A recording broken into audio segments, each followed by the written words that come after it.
NFN के एक और वीडियो ट्यूटोरियल में खुशामदीद। इस ट्यूटोरियल में मैं आपको फंक्शन के बारे में कुछ बताऊंगा। अब आपने जितने भी प्रोग्राम अब तक देखे हैं उन सब में आपने फ़ंक्शन का इस्तेमाल किया है, लेकिन आपको शायद समझ में ना आई हो कि कहाँ इस्तेमाल किया और कैसे इस्तेमाल किया।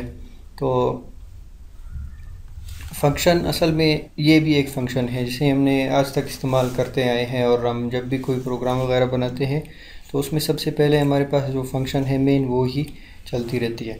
अब फ़ंक्शन क्या है, किस लिए इस्तेमाल होते हैं, मैं आपको एक सादा सी मिसाल देने के लिए अगर मैं यहाँ पर लिख लेता हूँ system out S out, this is line, ये एक लाइन है, और एक और S out, this is second line, ये दूसरी लाइन है, S out, this is third line. अब मैं क्या कर रहा हूँ, अब मुझे ये ग्रुप ऑफ लाइन, ये जितने भी है 3 दफ़ा मैंने लिखे हैं। अब ये मैं चाहता हूँ कि एक दफ़ा और लिखूँ। एक तो तरीका ये है कि आप इसको कॉपी और पेस्ट करके लिखते हैं, लेकिन वो सही तरीका नहीं है।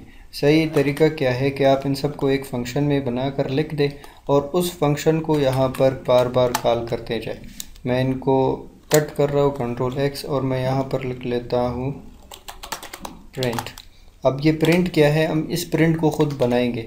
अब हम यहाँ पर क्या करेंगे, लिखेंगे पब्लिक वॉइड प्रिंट। अब प्रिंट में क्या करूँगा, मैं ये सारी चीज़ें प्रिंट करूँगा।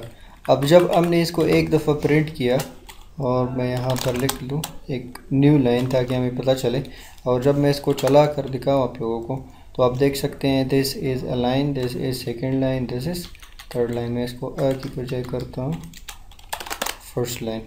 अब हम अगर हमें कहा जाए कि इनको इस ग्रुप को एक दफ़ा और लिखो, तो हम सिर्फ क्या करेंगे, यहाँ पर लिखेंगे प्रिंट, और जब हम इसको चला कर देखें तो आप देख सकते हैं कि इसने 6 लाइनें हमारे लिए लिख दी। लेकिन हमने क्या किया, सिर्फ एक दफ़ा में वो सारे फंक्शंस बना दिए, एक फ़ंक्शन बना दी, और उसके बाद जितनी दफ़ा भी हम चाहें इसको कॉल कर सकते हैं मज़ीद। तो आप देख सकते हैं इसने यहाँ पर 9 दफ़ा हमारे लिए, इस ग्रुप को 3 दफ़ा हमारे लिए, तो 9 लाइनें इसने लिख दी हमारे लिए।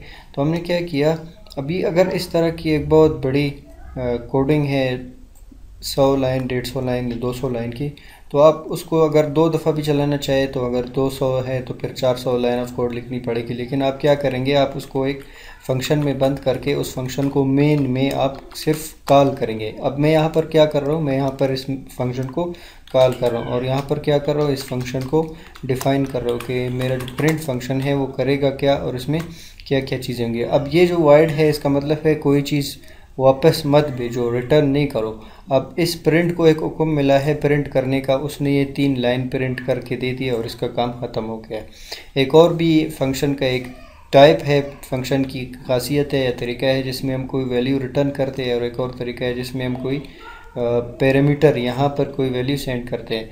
तो वो हम नेक्स्ट वीडियो में सीखेंगे। उम्मीद है आपको ये प्रिंट की फ़ंक्शन समझ में आ चुकी होगी। मेरी मुलाकात होगी आपसे नेक्स्ट वीडियो में। शुक्रिया।